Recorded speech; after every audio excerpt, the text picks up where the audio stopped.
Saat 11'də axı indi də evə qonaq gələr. Kişi bir iş görüb bunlar geçsinlər də, hə? Gözəlliyim. İrəm ağılı səhər 5-də mən gedəcəm işə.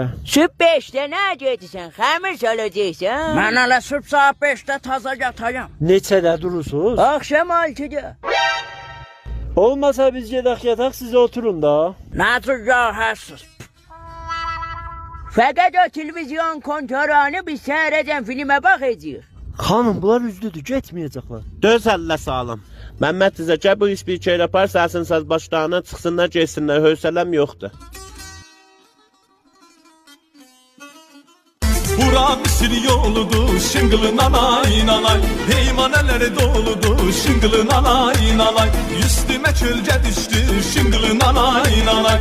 Məhəmməd sağ, onun səsini bağlayacağım bura. Yaman yapışır diye niye bağladın? Otur olmadı, gəmin aparçıb qulun başına çıxsınlar, geçsinlər. Yoruldum day bulağın əlindən, Gel de otur, yoksa goley dümen bavurum. Goley durupsan. Kişi koy qola. Məhəmməd sağ, tücəm içəriyə. Bir gün evdə də oynarlar. O sünaper koy yerine, bütün baban evde olmayanda cellem sübeten oynarız. Gel de ocak gazı zaten meke pişirir. Evdə pişirirsən. Yo eşikte. Kişi bu gecə uzun gecədir, yapışacaq. Xanım nə uzun gecəsi, çillər gecəsidir. Qazın üstündə məkə pişirirlər. Yok gazın altında pişirirler. Be gazın üstünde pişirirler. Daha gece 5 vattı. Uşağız evimizdə tək qalıb, ha, qorxar. Alo. Alo. Qoduq evdə tək qalıbsan, qorxmusan? Hə, mən qorxuram. Qorxusan? Hə, qorxurdun yenə bizə. Biz niyə gediyik, ona deyərəm da gələk.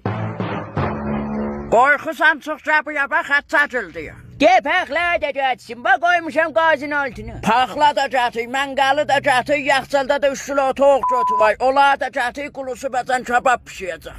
Yaxşı, yarım saat sonra. Vay ne şürcen ötürüm. Gələ mən sənə dinləndiyim, ged evizə. Bunu almışam yemeğe. Eyleleme soğum çocuğu. Gözü çıxış ya. Ama siz gələk bizə pis təbavə yediniz, qonağa bir hörmətçilik elədiniz. Köpəyin qızı gecə saat 4-də nə pis dəsi dubası eşiyə?